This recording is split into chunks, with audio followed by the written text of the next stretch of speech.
નમસ્કાર દર્શક મિત્રો, હું નવીન મહેતા ન્યૂઝ ઓફ કચ્છમાં આપનું સ્વાગત કરું છું। આજે 24 એપ્રિલ 2025 જોઈએ આજના સમાચાર।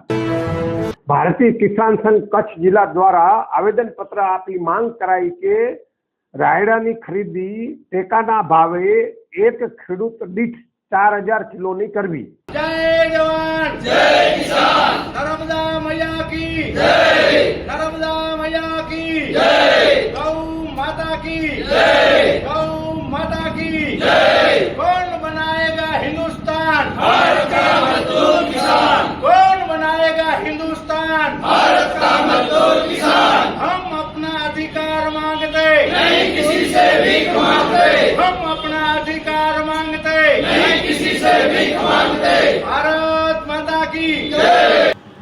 ભારતીય કિસાન સંઘ કચ્છ જિલ્લા દ્વારા કૃષિ મંત્રીને સંબોધન કરી કલેક્ટર ભુજને આવેદનપત્ર આપવામાં આવ્યું હતું, જેમાં જણાવેલ છે કે કચ્છમાં રવિ પાકમાં રાયડાનું મોટા પ્રમાણમાં ઉત્પાદન થયેલ છે। અગાઉ સરકાર દ્વારા 2500 કિલો ટેકાના ભાવે ખરીદી થતી હતી, હાલે 1350 કિલો સરકાર ખરીદી કરે છે। તેથી ખેડૂતોની માંગ છે કે ખેડૂત દીઠ 4000 કિલો ખરીદી થવી જોઈએ વગેરે રજૂઆત કરવામાં આવી હતી। કિસાન સંઘના મંત્રી વાલજીભાઈ લીંબાણીએ જણાવ્યું કે ભારતીય કિસાન સંઘ કચ્છ જિલ્લા મંત્રીની જવાબદારી વાલજીભાઈ લીંબાણી। આજે ભારતીય કિસાન સંઘ કચ્છ જિલ્લા દ્વારા જે અત્યારે ટેકાના ભાવે રાયડાની ખરીદી જે સરકાર દ્વારા ખરીદી કરવામાં આવે છે, તેમાં ભારતીય કિસાન સંઘની એવી માંગ હતી કે 62 મણ પહેલાં લેવાતું હતું, એના બદલે 100 મણ લેવું। એની સામે સરકારે પરિપત્ર જાહેર કરી અને 32 મણ લેવાની વાત કરી, તો ખરીદી પણ ચાલુ કરી। હવે 32 મણ જે લોકો વેચવા આવે એમને દૂર દૂરથી લઈને આવવું પડે। 32 મણ વેચવા આવે તો એને ભાડા પણ પોસાતા નથી અને ખેડૂતોને આ એક મશ્કરી સમાન નિર્ણય લીધો છે સરકારે। તો અમે આ નિર્ણય સામે ભારતીય કિસાન સંઘનો પૂરેપૂરો વિરોધ છે અને ઉગ્ર રીતે અમે આ નિર્ણયને અમે ઉગ્ર રીતે વખોડીએ છીએ।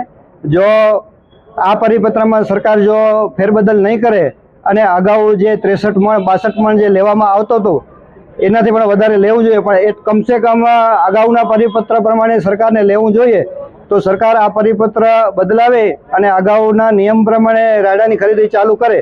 જો આ રીતે જો ચાલુ કરવામાં નહીં આવે તો દરેક કચ્છના ખેડૂતો ઉગ્ર આંદોલન અને આના વિરોધ માટે આગળની રણનીતિ નક્કી કરીને ઉગ્ર આંદોલન પણ કરી શકે છે। એટલે સરકારને વિનંતી છે કે તાત્કાલિક આમાં નિર્ણય લઈ અને રાયડાની ખરીદી આગળ ચાલુ કરવામાં આવે। કિસાન સંઘના આગેવાન શિવજીભાઈ બરાડિયાએ જણાવ્યું કે હાલે સરકાર દરેક વખતે ખરીદી માટેની જાહેરાતો કરતી હોય છે।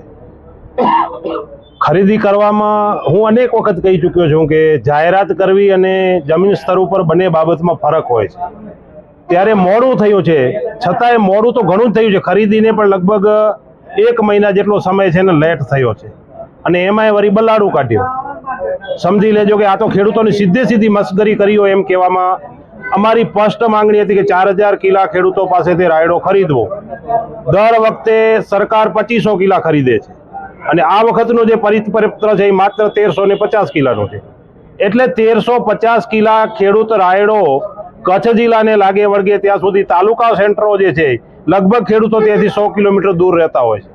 એટલે 1350 કિલોમીટર માટે એનું વાહન લઈ આવવું, અહીંયા એમને આખો દિવસ રોકાવાનું, એટલે એમને ખેડૂતને છે ને પોસાય જ નહીં। ખેડૂતને પાછું હવે ત્યાં ને ત્યાં આવી અને 1350 કિલા રાયડો વેચવાનો, બાકીનો માલ ક્યાં વેચવાનો? હું આપના માધ્યમથી સરકારને કહેવા માંગુ છું અને કચ્છ જિલ્લાના ખાસ તો કચ્છ જિલ્લાના પ્રતિનિધિઓને કહેવા માંગુ છું કે તમારી આ જવાબદારી છે ફિક્સ। માત્ર 1350 કિલા રાયડો ખરીદીને તમે શું સાબિત કરવા માંગો છો? કાયદાની ભાષાની જો વાત કરું તો સમજી લેજો કે હરિયાણા અને પંજાબની આપણે વાત કરીએ તો ત્યાં એક આ જ દેશનો ભાગ છે, ત્યાં 100% માલ રાજ્ય સરકાર ખરીદી લે છે, જેટલું ઉત્પાદન થાય એટલું। આ કોઈ એમને વાત નથી કરતો, અભ્યાસ કર્યા પછી વાત કરું છું। તો આ તો ગુજરાત છે, ગુજરાત તો મોડલ રાજ્ય છે અને આ દેશના વડાપ્રધાન અહીંયાથી જ્યારે આ ધરતી ઉપરથી ગયા હોય ત્યારે ગુજરાતના ખેડૂતોને તો વિશેષ લાભ મળવો જોઈએ, એમની અપેક્ષા પણ હોય। તો તાત્કાલિક ધોરણે આપના માધ્યમથી કહું છું કે આવી મશ્કરી ખેડૂતોની ન કરો। તાત્કાલિક ધોરણે આનામાં 4000 ખરીદવો જોઈએ, કમસે કમ 2500 કિલ્લાનું જે તમારું જૂનું પરિપત્ર હતું. બીજી એમને વાત કરી કે અમે સેટેલાઇટથી આ બધું છે ને સર્વે કર્યું, રાયડાનું ઉત્પાદન વધી ગયું. હું આપના માધ્યમથી સરકારને સ્પષ્ટ કહેવા માંગુ છું કે જ્યારે અતિવૃષ્ટિ આવે, અનાવૃષ્ટિ આવે, વાવાઝોડાઓ આવે ત્યારે તમારી સેટેલાઇટ કામ નથી કરતી. તો અહીંયા તમે એમ કહો છો કે અમારે ખેતરમાં જઈને સર્વે કરવું પડશે, અને તમે બેઠા બેઠા એમ કહી દો કે આ ખેતરમાં રાયડો નથી, આ ખેતરમાં રાયડો છે. એટલે આવી ખેડૂતોને મસગરી કરવાનું બંધ કરો. આ દેશ ખેતી પ્રધાન દેશ છે, ખેડૂતો છે તો તમે છો, અસ્તિત્વ આખો દેશનું એના માટે છે.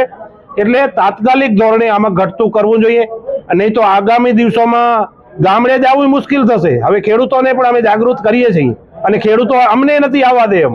કાલથી જે ફોન ચાલુ થયા છે, ખરેખર ખેડૂતોની જે પીડા છે એ પીડા એટલી બધી મોટી છે અને કોઈ સાંભળવા વાળું નથી. એટલે તાત્કાલિક ધોરણે આમાં રસ્તો કાઢવો જોઈએ, નહીં તો આગામી દિવસોમાં કંઈક વિવિધ કાર્યક્રમો આપવા ફરજ પડશે તો આપવા પડશે. આવી પરિસ્થિતિ છે, એટલે તાત્કાલિક ધોરણે આમાં આપવા જોઈએ. આમ ભારતીય કિસાન સંઘે આવેદનપત્ર આપી કૃષિ મંત્રીને રજૂઆત કરી છે. શ્રીમદ ભાગવત સપ્તાહ જ્ઞાન યજ્ઞ પરમ પૂજ્ય શ્રી હિતેશ મહારાજ, મહાલક્ષ્મી ધામ, ભુજ. કથા પ્રારંભ ચૈત્રવદ સાતમ તારીખ 20/4/25, રવિવારથી ચૈત્રવદ 13/14 તારીખ 26/4/25, શનિવાર. સમય 8:30 થી 11:30 અને બપોરે 3:30 થી 6:30 રહેશે. નારાયણ યજ્ઞ 27/4/2025. સર્વે ભાવિક ભક્તોને કથા શ્રવણમાં લાભ લેવા નિમંત્રણ. શ્રી સ્વામિનારાયણ મંદિર, ગામ ઉમૈયા, રાપર, કચ્છ મધ્યે શ્રીમદ ભાગવત સપ્તાહ જ્ઞાન યજ્ઞ. સોફ Kutch power by Opal electronics, LG best shop, Vijaynagar road Bhuj, Rambag road Adipur. Power by KC jewellers, latest fashion ડિઝાઇનના ઓર્નામેન્ટ્સનો વિશ્વાસપાત્ર શોરૂમ, હોસ્પિટલ રોડ, ભુજ. દર્શક મિત્રો, આ હતા આજના સમાચાર. આવતીકાલે ફરી મળીશું. ત્યાં સુધી મને રજા આપશો. નમસ્કાર.